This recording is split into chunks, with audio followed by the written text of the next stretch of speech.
On rentre donc dans cette nouvelle série de messages. J'aimerais juste qu'on prie ensemble, si vous permettez. Seigneur, on te présente ces instants et cette nouvelle série de messages pour cette rentrée.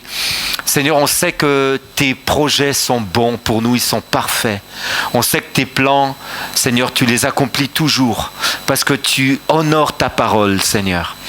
Seigneur, tu nous as promis d'être avec nous chaque jour et de nous accompagner. Merci parce que tu ne nous abandonnes pas. Seigneur, et même si les jeunes gens se fatiguent, même si les vieillards se lassent, Seigneur, on sait que toi, tu demeures fidèle.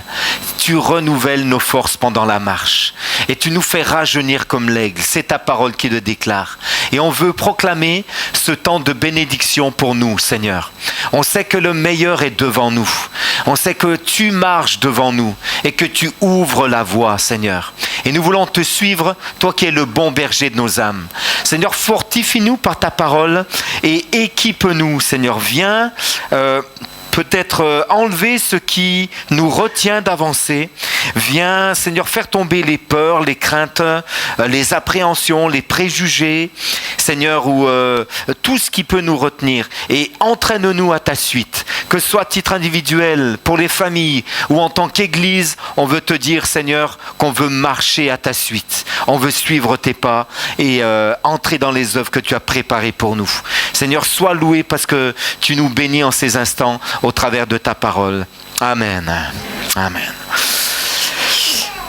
Voilà, on entre dans une nouvelle thématique qui s'appelle de la parole aux actes. On va donc traverser ensemble pendant quelques semaines le livre des Actes des Apôtres. Un livre tellement important. C'est un livre charnière dans la parole de Dieu.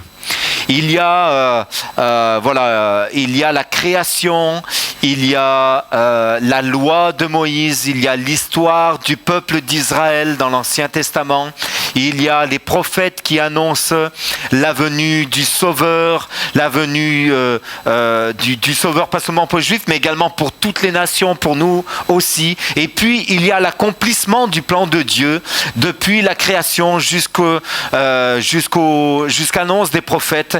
Donc cet accomplissement, la personne de Jésus-Christ. Jésus qui est le Fils de Dieu. La Bible nous dit qu'il a quitté son ciel de gloire et qu'il est venu sur la terre comme un simple homme. Il était Dieu. Il était auprès de Dieu. Il est la parole de Dieu créatrice qui s'est faite chair. L'apôtre Jean nous dit, il a été manifesté parmi nous. La parole incarnée. Et à tous ceux qui l'ont reçu, à ceux qui croient en son nom, il leur donne le pouvoir de devenir enfants de Dieu.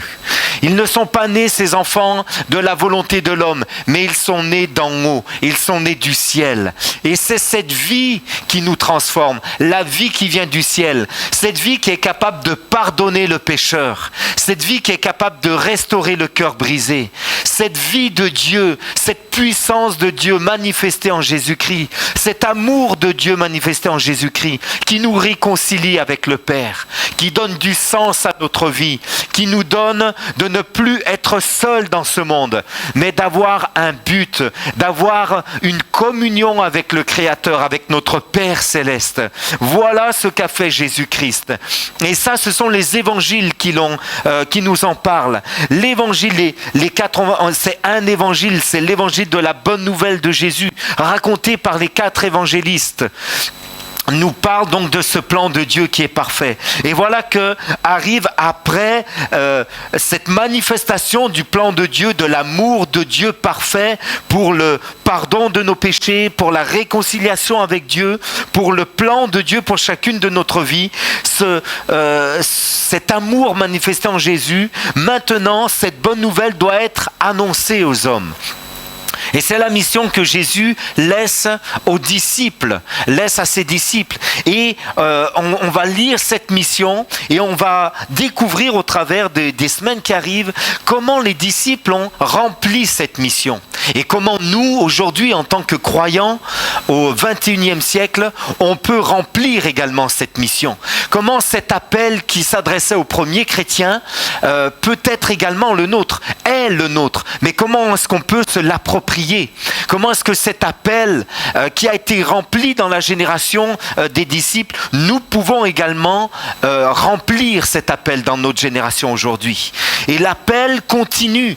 Si les disciples l'ont rempli pour leur génération, nous sommes appelés à le faire pour notre génération aussi. Et particulièrement dans cette ville d'Amiens qui nous intéresse, que nous aimons, qui nous concerne là où nous vivons, pour cette région tout entière. Et au-delà, nous voulons répondre à l'appel du Seigneur. Il y a cet appel et le livre des Actes est l'accomplissement de l'appel, la réponse à l'appel. Comment on se met en marche pour dire à Jésus, je reçois ton amour, je reçois ton pardon, je reçois ta vie, je reçois ta guérison et aujourd'hui, je veux être le porteur de la bonne nouvelle. Ça, c'est la mission de l'Église, non seulement l'Église du 1er siècle, mais également pour nous aujourd'hui.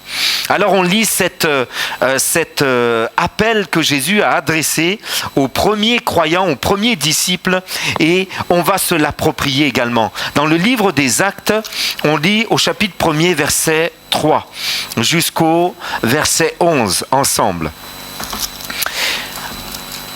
Après qu'il eut souffert, donc Jésus, après qu'il eut souffert, il leur apparut vivant.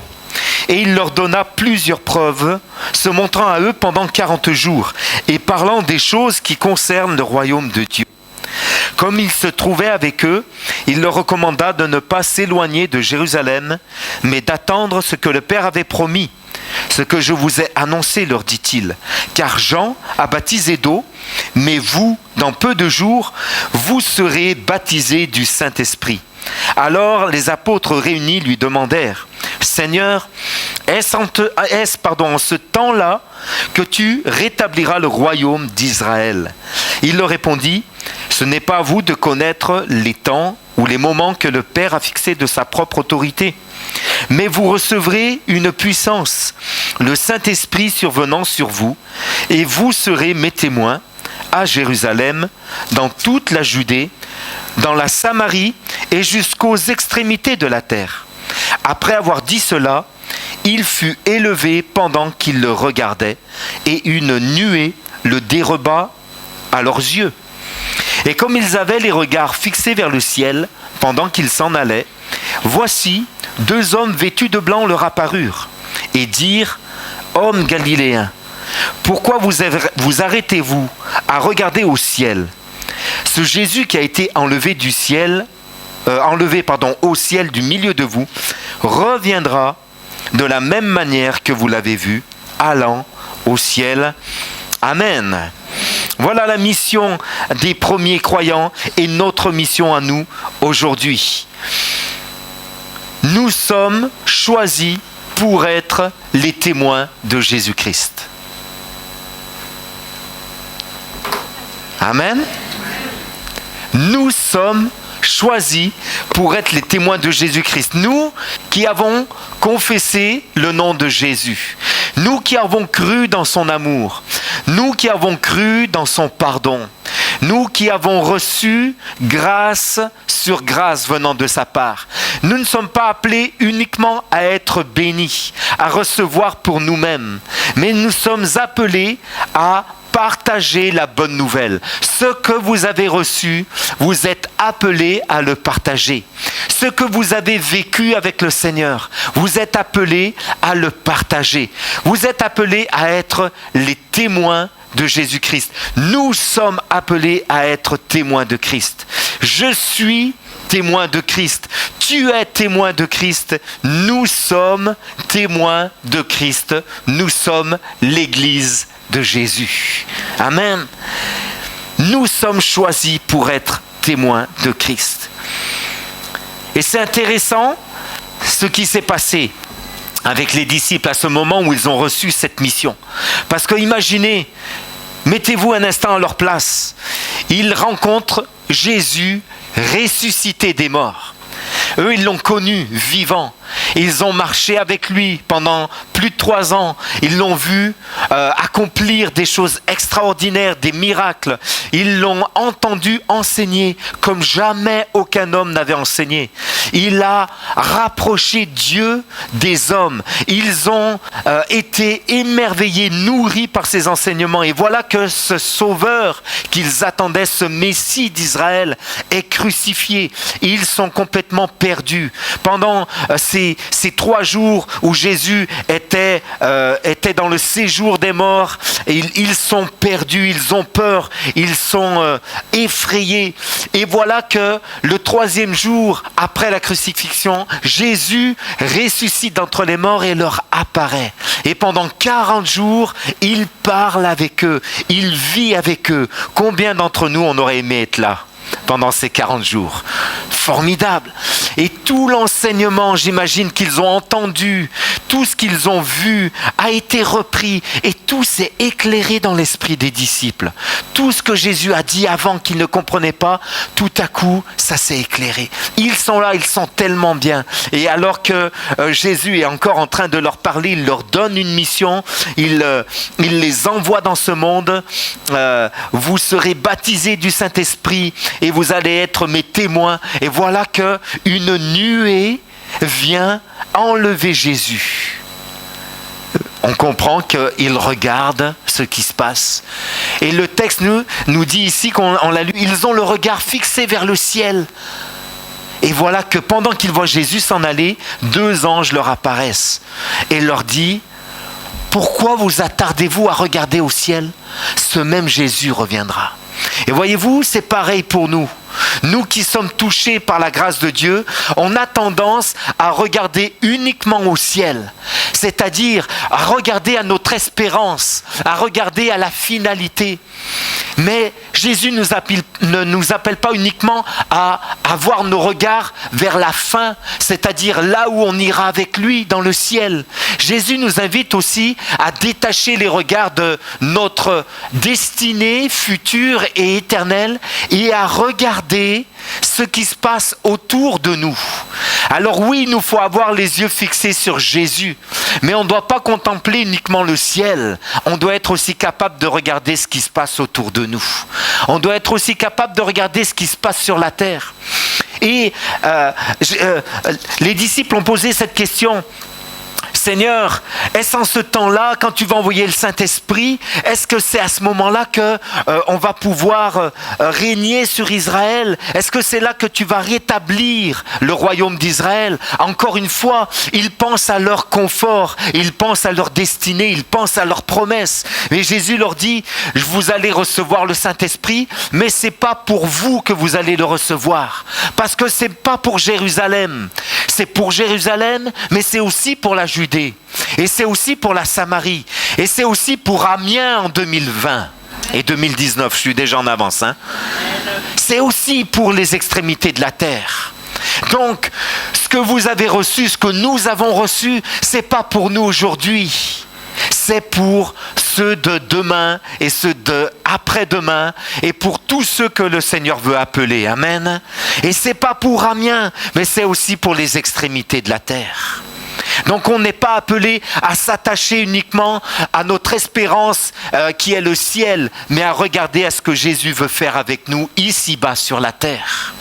Et c'est comme ça que Jésus a détourné le regard des apôtres pour le rapprocher de leur mission. Et lorsqu'ils pensent à leur mission, il a détaché le regard de leurs propres promesses et leur propre confort pour se tourner vers le monde qui est dans le besoin. Et la bonne nouvelle doit être annoncée au monde entier, alors seulement viendra la fin, a dit Jésus. Nous qui voulons vivre le retour du Seigneur, nous sommes appelés à hâter le retour du Seigneur. Et hâter le retour du Seigneur, on le fait en annonçant la bonne nouvelle de Jésus-Christ. Lorsque les hommes auront entendu la bonne nouvelle de Jésus-Christ, alors le Père enverra son Fils pour venir chercher l'Église. Mais en attendant, nous sommes témoins de Christ. Amen. Est-ce que tu peux dire à ton voisin, ta destinée est au ciel, mais en attendant, ton travail est sur la terre?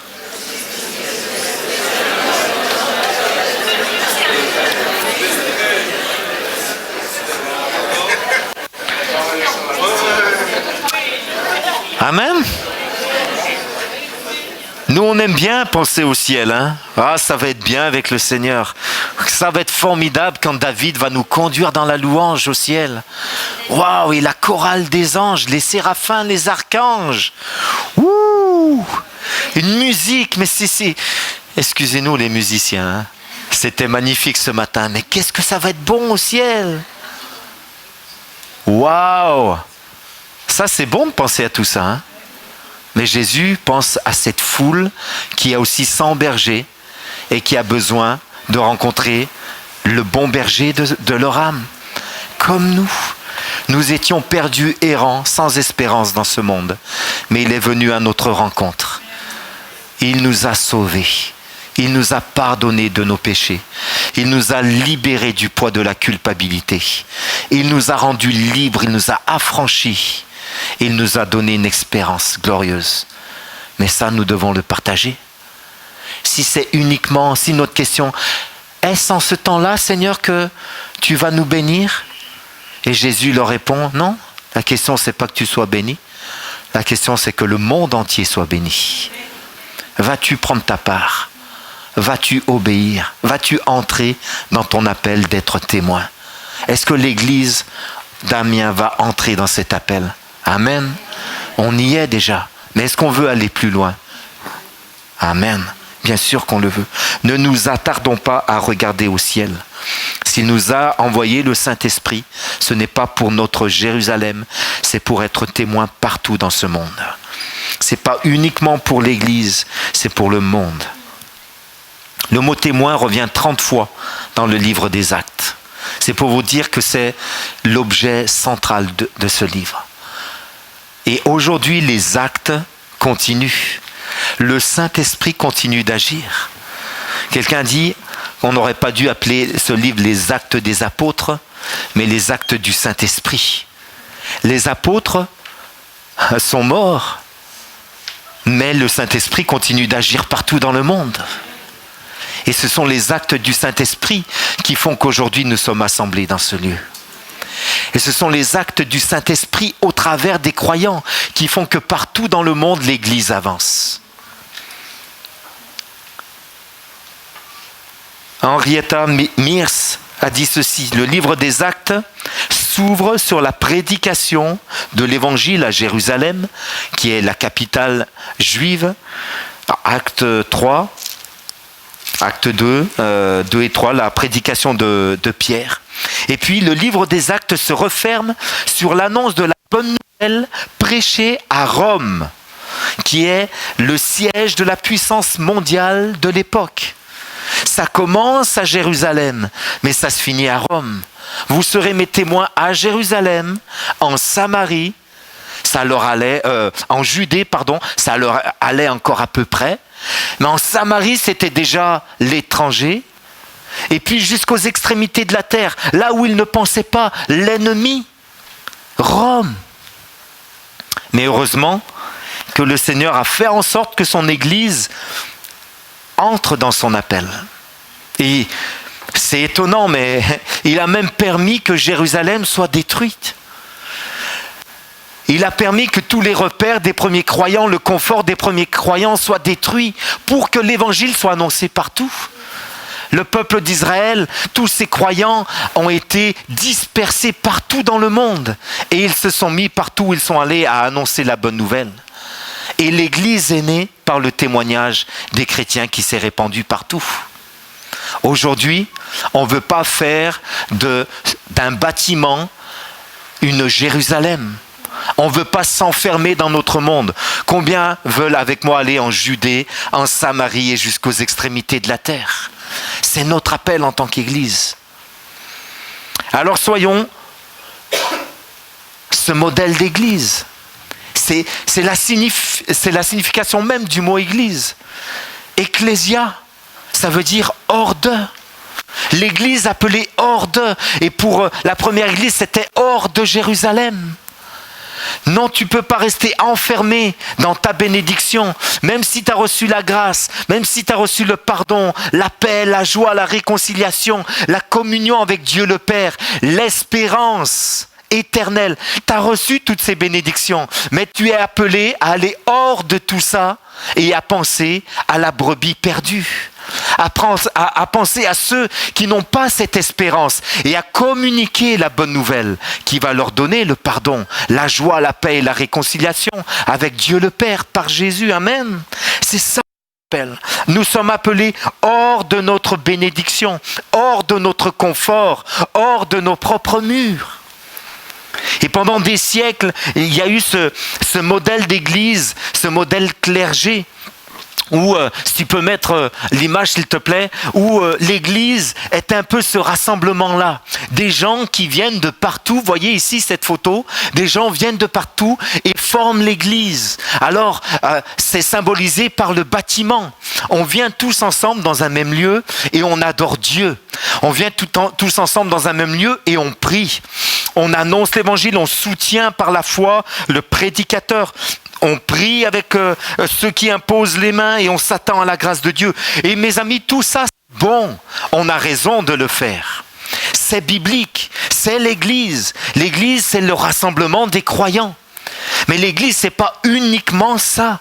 Et pendant des siècles, on a été façonné par ce modèle et on a confié à un homme, à un ministère, le soin de faire le ministère. Et on soutient. Vous m'avez entendu parler là-dessus tellement de fois, mais je veux encore le faire.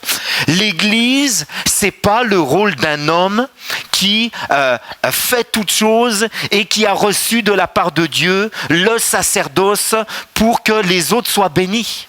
Ça, c'est une vision étriquée, c'est qu'une partie de la vision de l'Église. L'Église, c'est bien plus que ça, selon Dieu.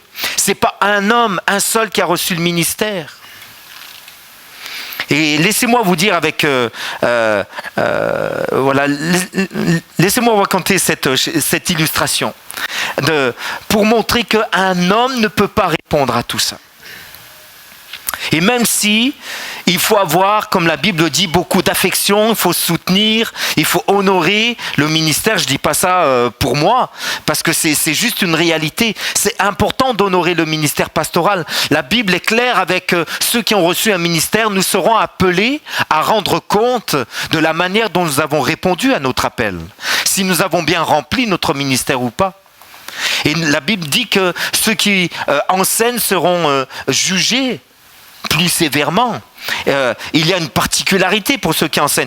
Nous rendrons tous des comptes de la manière dont nous aurons répondu à notre appel. Mais ceux qui sont appelés au ministère particulièrement, c'est normal. Phil Inès a raconté cette histoire qui est une histoire fictive, qui est une histoire pleine d'humour. Ça concerne Jésus qui se promène le long d'un chemin et lorsqu'il se promène, il voit un homme qui est en train de pleurer. Alors il s'arrête, rempli de compassion, il pose la question à cet homme, que se passe-t-il? Et cet homme lui répond, Seigneur, tu vois, je suis aveugle. Et sur ce, Jésus le guérit. Et cet homme retrouve la vue, il est heureux. Et il repart heureux, il raconte les merveilles de Dieu. Jésus continue son chemin et il voit quelqu'un d'autre qui est en train de pleurer. Et il pose la même question, mais que se passe-t-il? Et cet homme lui répond, mais Seigneur, je suis boiteux. Depuis ma naissance, je ne peux rien faire, je suis boiteux. Et que fait Jésus? Il le guérit. Et cet homme repart, il est guéri, il est rétabli, il marche, il peut courir dans la vie, il est heureux. Jésus continue son chemin, il voit un autre homme qui est en train de pleurer. Il pose encore une fois la même question, mais que se passe-t-il? Et cet homme lui répond, je suis pasteur. Et Jésus s'arrête et il pleure avec lui. Il pleure avec lui, il est rempli de compassion. Il ne peut pas le guérir. Il pleure avec lui. Non, parce qu'on a confié à cet homme une charge qu'il ne pouvait pas porter à lui seul. Quelqu'un décrit la vie du pasteur parfait ou le pasteur parfait comme ça. Vous êtes prêts? C'est un homme qui prêche pendant 20 minutes, jamais plus. Il parvient à condamner le péché sans offenser personne. Il travaille en moyenne 16 heures par jour, accomplissant tout dans l'église. Il gagne 1 200 € par mois et en distribue la moitié à des œuvres. Il est toujours bien habillé. Et il élève une famille modèle et aide tous les sans-logis qui passent devant l'église. Il a 36 ans et vient de fêter ses 40 ans de ministère.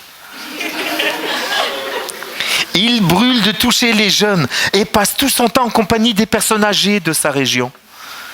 Il sait sourire tout en gardant le visage sobre et composé, car son sens de l'humour n'entame en rien le sérieux de son engagement. Ça doit donner quelque chose comme ça. Il réussit à faire une 20aine de visites par jour, passe chaque matinée à évangéliser dans les rues et ne quitte jamais son bureau au cas où quelqu'un aurait besoin de lui.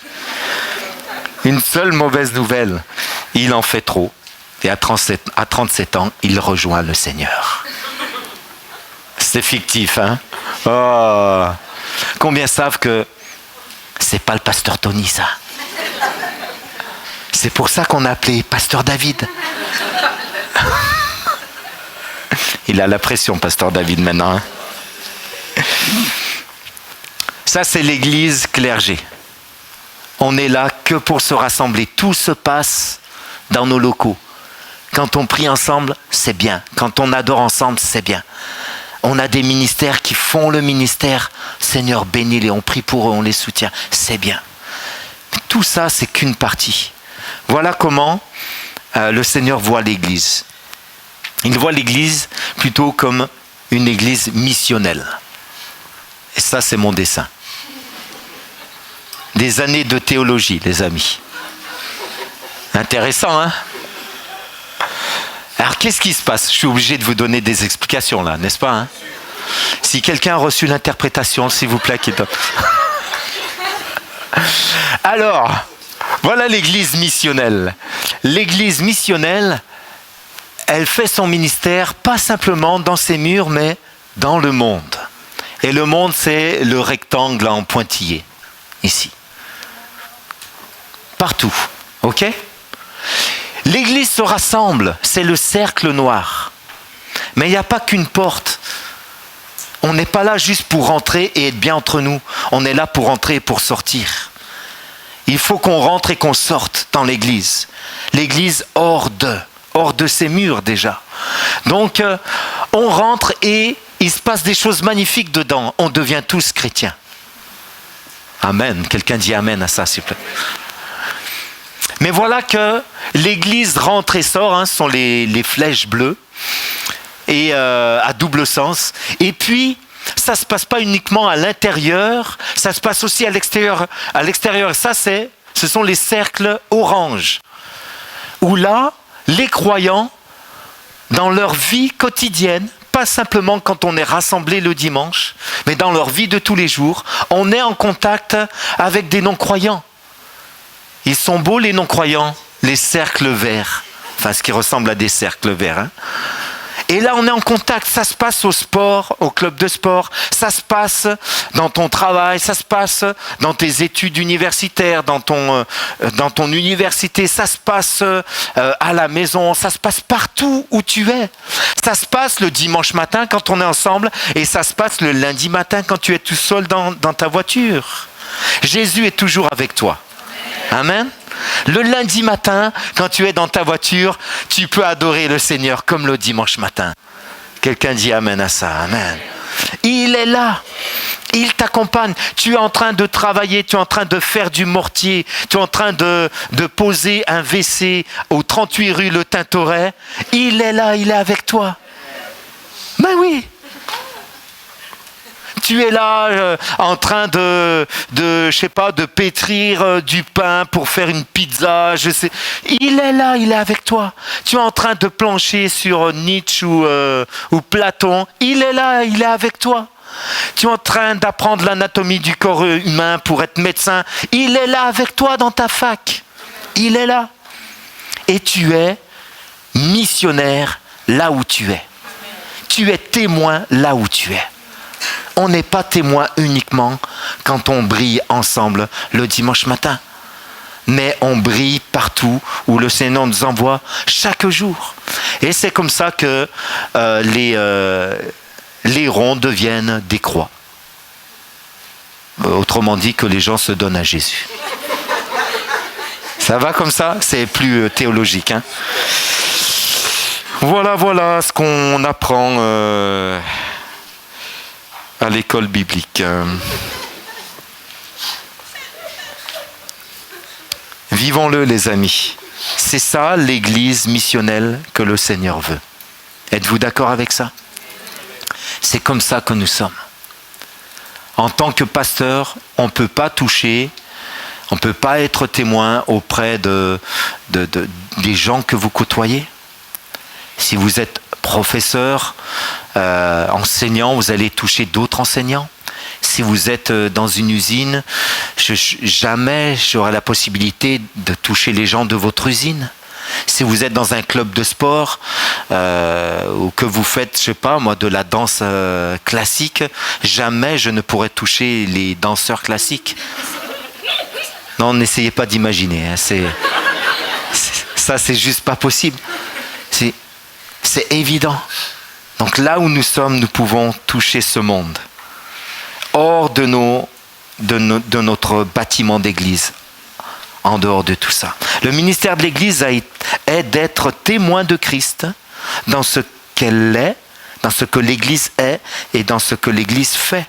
Dans tout ce qu'on est, on est témoin de Christ. Dans tout ce qu'on fait, on est témoin de Christ le dimanche et chaque jour de la semaine. Dietrich Bonhoeffer a dit quelque chose, je vais vous partager dans un très court instant. Quelque chose de très marquant. Quand on comprend le contexte, ça a d'autant plus de valeur. Dietrich Bonhoeffer était un théologien et pasteur allemand. Il a exercé son ministère entre les deux guerres. Il a donc connu l'avant-guerre et l'après-guerre. Le nazisme, la montée du nazisme, et puis toute cette folie et l'horreur de la Deuxième Guerre. Il était en Allemagne, et comme beaucoup de pasteurs et comme beaucoup d'églises, ils ont été dans un premier temps paralysés, comme choqués et sans réaction face à cette période tragique de l'histoire. Le nazisme, tout ce qui prenait place, les camps de concentration, les morts par centaines puis par milliers. Et puis, comme tous, ils n'ont pas pu, ils n'ont pas vu venir ce qui arrivait. Et Dietrich Bonhoeffer a eu un élan, a eu une réaction. Et on raconte cette histoire où il y avait un train qui passait à côté de l'église et ce train amenait des juifs dans des camps de concentration. L'église était au courant, l'église était là réunie le dimanche matin et puis pour pas entendre le bruit du train, il a dit allez chantons plus fort, louons, chantons plus fort le Seigneur. Comme si notre louange nous empêchait de voir la réalité. Les regards fixés dans le ciel et pas sur la terre. Et puis, il s'est humilié, il a été heurté lui-même par sa réaction. Mais on ne peut pas le condamner. Comment aurions-nous réagi, nous aussi, hein? Et puis, il s'est ressaisi. Et là, il a été un pasteur qui s'est opposé au régime nazi. On a tenté de l'emprisonner une première fois, ça n'a pas marché. Et puis, il a fini par être arrêté et déporté dans un camp de concentration en tant qu'opposant. Et avant la chute du régime, Hitler et ses chefs se sont souvenus de ce symbole qu'il était devenu en tant qu'opposant chrétien, pasteur, théologien au régime nazi. Et puis, il l'a fait condamner, exécuter. Donc, Dietrich Bonhoeffer est mort à cause de sa foi, à cause de son opposition au régime nazi.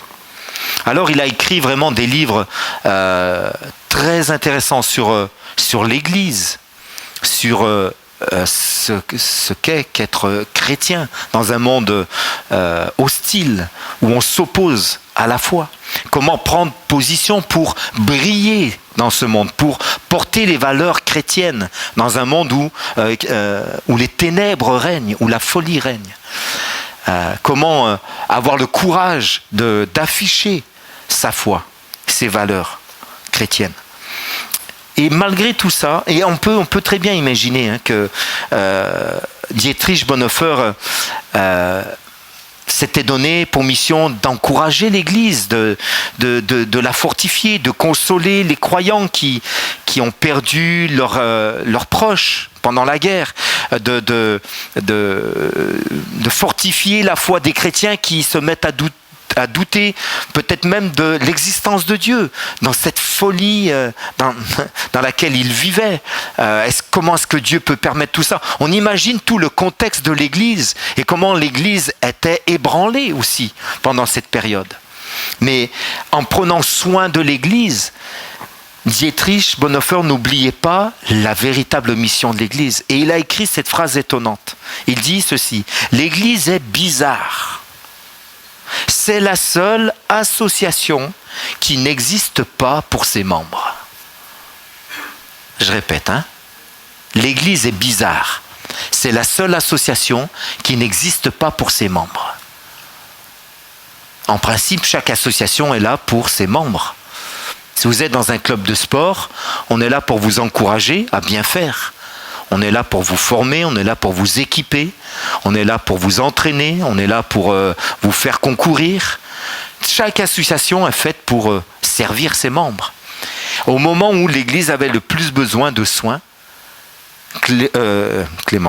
Dietrich Bonhoeffer n'oubliait pas que l'Église n'était pas là pour elle, mais qu'elle était là pour les autres. Et je pense qu'il avait compris qu'on n'a pas besoin d'avoir les regards fixés au ciel, mais d'avoir les regards fixés sur les gens autour de nous. Et qu'en tant qu'Église, on doit apprendre nous aussi à ne pas avoir uniquement le regard fixé au ciel, toujours le regard fixé sur Jésus, c'est sûr, mais pas sur notre espérance personnelle uniquement, mais sur les besoins des gens qui sont autour de nous. Voyons-les comme Jésus les voit, comme une foule de brebis sans berger, qui a besoin du berger.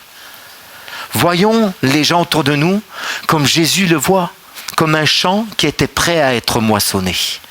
Il est temps d'annoncer la bonne nouvelle de Jésus. Il est temps d'être témoin de Jésus là où tu es. Si l'Église d'Allemagne, avec Dietrich Bonhoeffer, a pu dépasser ses peurs, ses craintes, l'adversité, nous pouvons nous aussi dépasser nos peurs. Et je sais qu'il y en a dans nos cœurs. La timidité, la peur de ne pas être compris, la peur de ne pas être rejeté. Mais commencez juste par aimer les gens. Et dites: Seigneur, montre-moi ceux qui sont prêts à entendre ta parole. Je ne veux pas courir partout, annoncer, jeter mes perles au pourceau, peut-être. Mais il y a des gens qui sont en souffrance. Montre-moi ceux qui sont comme des brebis blessées et qui sont sans berger. Que je puisse témoigner de qui tu es, de ce que tu as fait pour moi. Amen. Ça, c'est possible. Et ça, c'est l'Église missionnelle. L'Église missionnelle, je vais terminer avec ça, est une Église où chaque activité et chaque département devrait être intentionnellement tourné vers l'extérieur. Je répète. L'Église missionnelle est une Église où chaque activité et chaque département de l'Église devrait être intentionnellement tourné vers l'extérieur. Ça se passe comment? À l'enfance, chez les explos, les moniteurs ne devraient pas uniquement penser à comment bien recevoir les enfants de l'Église. Ça, c'est normal, c'est bien de prendre soin, c'est leur mission. Mais ça devrait être aussi comment pouvons-nous atteindre les enfants de la ville d'Amiens? Comment, en tant qu'équipe qui s'occupe des enfants, on pourrait faire en sorte que des enfants invitent leurs copains à l'église? Ça passera toujours par les parents, forcément. Mais voyez, une église missionnelle, c'est ça. On n'est pas là, pareil pour les ados, à penser uniquement au bien de nos ados. Comment faire en sorte que les ados se sentent bien? Bien sûr que c'est important, évidemment que c'est important. Mais notre cœur devrait être aussi comment toucher les ados d'Amiens qui ont besoin d'entendre la bonne nouvelle de Jésus. Pareil pour la jeunesse. La jeunesse, c'est pas uniquement comment est-ce qu'on va faire des bonnes réunions à âme active et avoir du fun et avoir un bon accueil et puis faire en sorte que les gens se sentent bien. Tout ça, c'est bon et ça se passe déjà. Ça, c'est excellent. Mais le vrai cœur de âme active devrait être, et je crois que c'est ça, et je vous encourage à ça, c'est comment toucher ces centaines et ces milliers de jeunes qui seront là à Amiens pour 3 ans ou 5 ans, et comment est-ce qu'on peut leur témoigner de Jésus-Christ ? Comment est-ce qu'on peut impacter leur vie pour que leur vie change et qu'ils deviennent disciples de Jésus ? Ça devrait être ça, notre mission. Pas des bonnes activités pour nous faire du bien. Pas notre Jérusalem, mais notre Samarie et nos extrémités de la terre. Aller au-delà de tout ça. C'est l'appel de l'Église. Et même la louange, Benoît l'a entendu, je vais encore lui le répéter, même la louange, on devrait penser comment est-ce qu'on peut intégrer avec nous dans la présence de Dieu des gens qui ne connaissent rien au Seigneur, qui n'ont jamais entendu parler, qui ne savent même pas qu'on peut ressentir l'amour, la douceur et la présence de Jésus. Comment faire en sorte que notre louange soit pas uniquement compréhensible et accessible par les chrétiens qui ont 20 ans d'âge et qui connaissent beaucoup sur Jésus, mais comment cette même louange, elle peut intégrer, elle peut être ouverte à des gens qui découvrent l'amour de Jésus. C'est ça le défi de la louange aussi.